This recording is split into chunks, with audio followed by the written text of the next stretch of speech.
হাওড়ার ডোমজুড়ে নারানা গ্রাম পঞ্চায়েত এলাকায় ক্লাবের ভেতর বোমা, সরকারি ত্রাণ মজুদ। জাগরণ সংঘ নামে ওই ক্লাব তৃণমূল পরিচালিত ক্লাব বলে পরিচিত। পুলিশের হাতে গ্রেপ্তার হয় গ্রাম পঞ্চায়েত উপপ্রধান বুবাই চক্রবর্তী।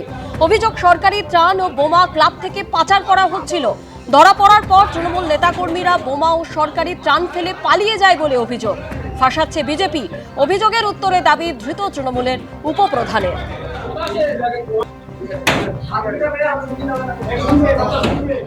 তোলাবাজির অভিযোগে গ্রেপ্তার কলকাতা পুরসভার আরও এক তৃণমূল কাউন্সিলর। কলকাতা পুরসভার 106 নম্বর ওয়ার্ডের তৃণমূল কাউন্সিলর অরিজিৎ দাস ঠাকুর গ্রেপ্তার। সরাসরি আমাদের প্রতিনিধি হিন্দোল দে আমাদের সঙ্গে রয়েছেন। হিন্দোল, অরিজিৎ দাস ঠাকুর, যার বিরুদ্ধে দীর্ঘদিন ধরে এই তোলাবাজির অভিযোগ, 1 জুন তার বিরুদ্ধে থানায় অভিযোগ দায়ের করা হয়েছিল। পুলিশ সূত্রে ঠিক কি জানতে পারছো?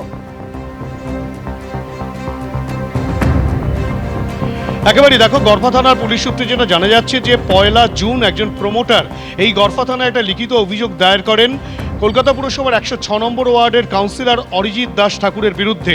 এবং তার অভিযোগে কিন্তু স্পষ্ট যে তার থেকে লক্ষ লক্ষ টাকা নেওয়া হয়েছে।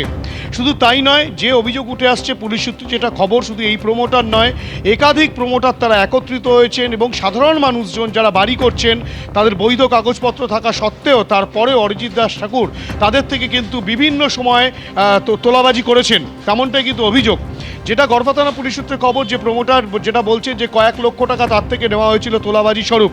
শুধু তাই নয়, তাকে প্রাণনাশের হুমকি দিয়ে সেই টাকা নেওয়া হয়েছে, তেমনটাও কিন্তু অভিযোগপত্রে উল্লেখ রয়েছে। এবং সেই কারণেই জামিন অযোগ্য ধারায় মামলা রুজু করে পুলিশ তদন্ত প্রক্রিয়া শুরু করছে। ভয় দেখানো, প্রাণনাশের হুমকি দিয়ে টাকা তোলা, এই ধরনের অভিযোগ কিন্তু অরিজিৎ দাস ঠাকুর, যিনি কলকাতা পুরসভার 106 নম্বর ওয়ার্ডের তৃণমূল কংগ্রেসের কাউন্সিলর, সেই কাউন্সিলরকে কিন্তু গতকাল রাত 12:05 নাগাদ পুলিশ গ্রেপ্তার করে। পুলিশ কিন্তু এই অভিযোগ পাওয়ার পর থেকেই তাকে খুঁজছিল। সে বাড়ির বাইরে ছিল, হাওড়ার দিকে সে গা ঢাকা দিয়ে রেখেছিল। এবং গতকাল যখন সে অর্থাৎ রাত 12:05 নাগাদ সে যখন এসে বাড়িতে পৌঁছয়, সেই সময় টাওয়ার লোকেশন করে এবং স্থানীয় সূত্র মারফত তারা জানতে পারে যে সে বাড়িতে এসেছে। এবং তখনই কিন্তু গড়ফা এলাকা থেকে অরিজিৎ দাস ঠাকুরকে তাকে গ্রেপ্তার করা হয়। তার বিরুদ্ধে একাধিক অভিযোগ রয়েছে, তেমনটাই পুলিশ সূত্রের খবর। আপাতত এই যে গ্রেপ্তারি, সেই গ্রেপ্তারির পরিপ্রেক্ষিতে পুলিশ তদন্ত প্রক্রিয়া শুরু করেছে, জিজ্ঞাসাবাদ করছে এবং কিছুক্ষণ বাদেই তাকে আলিপুর আদালতে পাঠানো হবে। ধন্যবাদ। সুরেন্দ্রনাথ কলেজ কলকাতার অত্যন্ত পরিচিত একটি কলেজ। বর্ষাকাল আসার আগে সাফাই কাজ করার জন্য কলেজের বন্ধঘর খুলতেই চক্ষু চড়ক গাছ। কি মিলল? কলেজের মধ্যেই তৃণমূল নেতার ফুর্তি ঘর, ইউনিয়ন রুম থেকে উদ্ধার হলো অস্ত্র এবং সেই সঙ্গে সুরেন্দ্রনাথ কলেজের টাকার পাহাড়ও মিলল। তালা ভেঙে ইউনিয়ন রুম ঢুকতেই লকারে সাজানো ছিল অস্ত্র, যা উদ্ধার করা হয় এবং কলেজের বন্ধঘর খুলতেই উই পোকায় খাওয়া তারা নোট উদ্ধার হয়। বিস্তারিত জানতে সরাসরি এই মুহূর্তে নিয়ে যাব আমাদের প্রতিনিধি ঐশী মুখোপাধ্যায় রয়েছে আমাদের সঙ্গে। ঐশী, এই তারা নোট, অস্ত্র কোথা থেকে এলো, কেন রাখা ছিল এবং একটা কলেজে তৃণমূল নেতার বেডরুম কি কারণে ছিল? একেবারে যেমন তুমি বললে যে একটা ঐতিহ্যবাহী কলেজ সুরেন্দ্রনাথ কলেজ, আমি তোমায় দেখাতে বলবো স্বপনদাকে ছবিটা, যে এখানে দেখতে পাচ্ছ যে সম্পূর্ণ এলাকাটা এই মুহূর্তে কর্ডন করে দেওয়া হয়েছে। এই যে ঘর, এটা হচ্ছে স্টুডেন্টস ইউনিয়ন রুম, ডে কলেজের ইউনিয়ন রুম। দেখতে পাচ্ছ যে তালা বন্ধ, সিল করে দিয়ে গিয়েছে পুলিশ। ঠিক এই ঘর থেকেই কিন্তু গতকাল আগ্নেয়াস্ত্র উদ্ধার হয়েছে এবং পাশে রয়েছে ইভিনিংয়ের ইউনিয়ন রুম। যদি আমরা এর পেছন দিকটাতে যাই তাহলে 3-4টে ঘর রয়েছে, যে ঘরগুলো মূলত গভর্নিং বডির দ্বারা মেনটেন করা হতো, যে ঘরের তালার চাবি পাওয়া যায়নি। গতকাল সাফাই কর্মীরা যখন আসেন পুরসভার, তারা কিন্তু রীতিমতো জানান যে সেখানে চাবি, দরজাগুলো খুলে দেওয়ার কথা, কিন্তু যেহেতু স্টাফেদের কাছে চাবি ছিল না, পরবর্তীতে প্রিন্সিপালের পারমিশন নিয়ে সেই দরজা ভেঙে ভিতরে প্রবেশ করা হয়।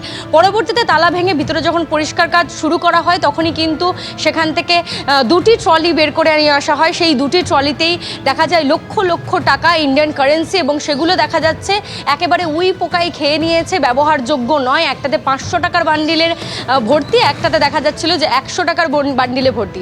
অন্যদিকে তার পরবর্তী সময়ে যখন বরানগরের বিধায়ক সজল ঘোষ তিনি আসেন এই কলেজে এবং তারপরেই এই ইউনিয়ন রুমগুলো খোলার বন্দোবস্ত করতে বলেন, তখনও ইউনিয়ন রুমের চাবি না পাওয়া গেলে ইউনিয়ন রুমের তালাও কিন্তু প্রিন্সিপালের উপস্থিতিতে ভাঙা হয়। এবং তার পরবর্তী সময় এই students union room, Surendranath day কলেজের যে স্টুডেন্টস ইউনিয়ন রুম, সেখান থেকেই কিন্তু গতকাল একটি আগ্নেয়াস্ত্র উদ্ধার হয়েছে। পরবর্তীতে এই সম্পূর্ণ ঘটনার এখন তদন্ত করছে মুচিপাড়া থানার পুলিশ।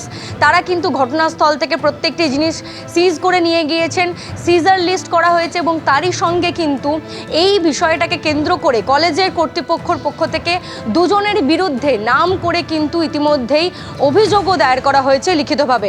যদিও বা আগ্নেয়াস্ত্র উদ্ধার হওয়া সেই বিষয়ে লিখিত অভিযোগ দিলেও বিশেষ করে নাম উল্লেখ করা হয়নি, তবে টাকা উদ্ধারের ক্ষেত্রে কিন্তু পরিতোষ দত্ত ভেন্ডার এবং তারই সঙ্গে দেবাশিস বন্দ্যোপাধ্যায় যিনি সরকার মনোনীত সদস্য ছিলেন এই কলেজের পরিচালন সমিতির, তার বিরুদ্ধে কিন্তু কলেজ কর্তৃপক্ষ ইতিমধ্যেই লিখিত অভিযোগ জানিয়েছে।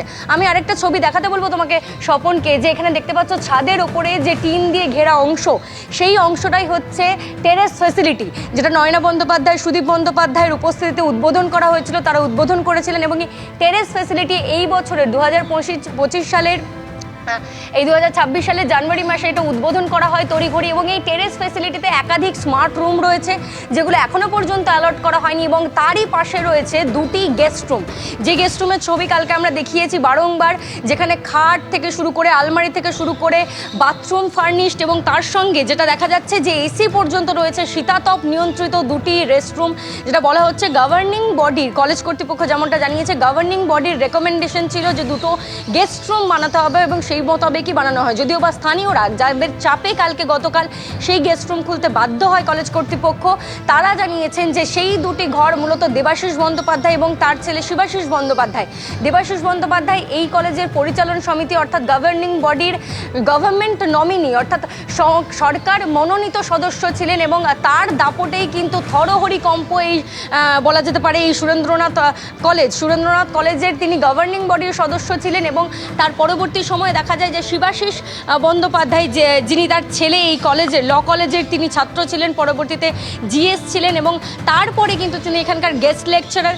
এই সম্পূর্ণ বিষয়টাই তাদের ভূমিকা নিয়ে কিন্তু বারংবার প্রশ্ন তুলেছে কলেজ কর্তৃপক্ষ থেকে শুরু করে স্থানীয়রা, যে এই টাকা উদ্ধার হওয়া এবং তার সঙ্গে ইউনিয়ন রুম থেকে বন্দুক উদ্ধার হওয়া, আগ্নেয়াস্ত্র উদ্ধার হয়, সম্পূর্ণ বিষয়টা যখন চাঞ্চল্য ছড়ায়, তারা কিন্তু অভিযোগ করেন যে দেবাশিস বন্দ্যোপাধ্যায়ের দাপটেই কিন্তু এই সম্পূর্ণ ঘটনাগুলো ঘটেছে। এবং গতকাল কিন্তু সুরেন্দ্রনাথ কলেজের ভিতরে যখন প্রবেশ করা হয়, এই সাফাই কর্মীরা আসেন পুরসভার, মূলত এই পরিষ্কারকে কেন্দ্র করে টাকা, তার পরবর্তী সময়ে গেস্ট রুম এবং একেবারে শেষে আগ্নেয়াস্ত্র পর্যন্ত উদ্ধার হয় এই ক্যাম্পাসের স্টুডেন্টস ইউনিয়ন রুম থেকে। ধন্যবাদ ঐশী। আর এই ঘটনা নিয়ে দিলীপ ঘোষ কি বলেছেন দেখুন। শিক্ষা ব্যবস্থা কোথায় পৌঁছে গেছে বুঝতে পেরেছেন তো? কলেজ ইউনিভার্সিটিগুলো রিসর্ট তৈরি হয়ে গেছে, রেস্টুরেন্ট হয়ে গেছে, এটাই তো চলেছে। কোনো ইউনিয়ন নেই, কেউ যেতে পারবে না, ভর্তি হবে অনলাইনে করার ব্যবস্থার জন্য কত লড়াই করতে হয়েছে, তাও হয়নি। আর এই যে টাকা পাওয়া যাচ্ছে, কেন অনলাইনে যাতে না হয় টাকা নেওয়া যায়। একটা কোর্সে ভর্তি করেন 30, 40, 50,000, 60,000 টাকা নেওয়া হতো। যে ভালো কোর্স আছে চয়েসেবল, টাকা দিয়ে ভর্তি করা হতো। আর সেটা প্রমাণ হচ্ছে টাকা তো খেয়ে যাচ্ছে, এত টাকা রাখার জায়গা নেই। ইউনিভার্সিটি কলেজে যদি এই পরিবেশ হয়, মেডিকেল কলেজে যদি ডাক্তারি ধর্ষিতা হয়ে যায়, কত নিচে নেমেছে আমাদের শিক্ষা ব্যবস্থা। আর সেটা মমতা ব্যানার্জি সব জানেন। তিনি 7খানা ইউনিভার্সিটির বিল পাস করেছিলেন। আমি 3 বছর ছিলাম বিধানসভায়, 16, 17, 18-তে। কটা ইউনিভার্সিটি হয়েছে? একটা ইট গাঁথা হয়নি। তো কেবল রাজনৈতিক স্বার্থে আর কেন্দ্রীয় সরকারের টাকা লুট করার জন্য এই সমস্ত করা হয়েছে। সম্পূর্ণ সিস্টেমটাকে শেষ করে দিয়ে গেছেন উনি। এখন ড্রামা করছেন রাস্তায় গিয়ে। যেখানে হারমাদদের আড্ডা হবে, অ্যান্টি সোশ্যালদের আড্ডা হবে, সেখানে হাতিয়ার থাকবে, মদের বোতল থাকবে। কসবা ল কলেজে কি হলো? ওদের পার্টিরই কর্মীকে নিজের পার্টির নেতাই ধর্ষণ করছে। এই তো কলেজগুলোর হাল। টাকা, আগ্নেয়াস্ত্র, তৃণমূল নেতার বেডরুম যা পাওয়া গেছে সুরেন্দ্রনাথ ল কলেজে, তা নিয়ে ভাইস প্রিন্সিপাল কি জানিয়েছেন দেখুন। 3টে কলেজ মিলে আমরা ব্যবহার করি। সুরেন্দ্রনাথ ল কলেজ মর্নিংটায় ব্যবহার করে, সুরেন্দ্রনাথ কলেজ দিনের বেলা ব্যবহার হয়, এবং সুরেন্দ্রনাথ ইভিনিং কলেজ বিকেল বেলা ব্যবহার হয়। এই 3টে কলেজে গত 2011 সালের পর থেকেই হচ্ছে গভর্নমেন্ট নমিনি হিসাবে বা গভর্নমেন্টের পক্ষ থেকে রিপ্রেজেন্টেটিভ হিসাবে দেবাশিস ব্যানার্জি এখানে যোগাযোগে ছিলেন। আর কি ইলেকশনের পর থেকে ওনার সাথে উনি আসেননি কলেজে, ওনার সাথে কোনো যোগাযোগ নেই। আজকের যে ঘটনাটা ঘটেছে সেটা আমি অবশ্যই ছিলাম না। আমি হচ্ছে 6টা, 6:30 পরে টিভি মিডিয়াতে দেখার পরে কলেজে এসেছি।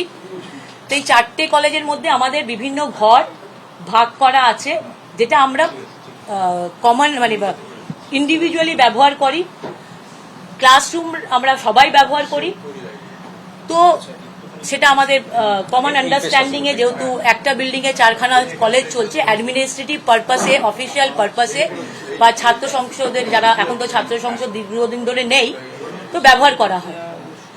তো এই রুমগুলো নিয়ে আজকে ঘটনা ঘটেছে। ঘটনা জানার পরে আমাদের ইভিনিং কলেজের প্রিন্সিপাল এবং সুরেন্দ্রনাথ কলেজের প্রিন্সিপাল স্যার গেছিলেন। ডাকার পরে দেখা গেছে, সেটা নিয়ে আমরা প্রত্যেকে এফআইআর করেছি এবং আমরা চাইছি, এবং আমাদের প্রত্যেকেই হচ্ছে আমাদের যেটা হচ্ছে আমাদের চিফ মিনিস্টারের কাছে আমাদের আবেদন কে গোটা ব্যাপারটা নিয়ে ইনভেস্টিগেশন করা হোক, ইনভেস্টিগেশন করে আইডেন্টিফাই করা হোক কিভাবে জিনিস ওখানে গেছে, কারা রেখেছে, কি হয়েছে। এবিপি আনন্দ, এগিয়ে থাকে, এগিয়ে রাখে।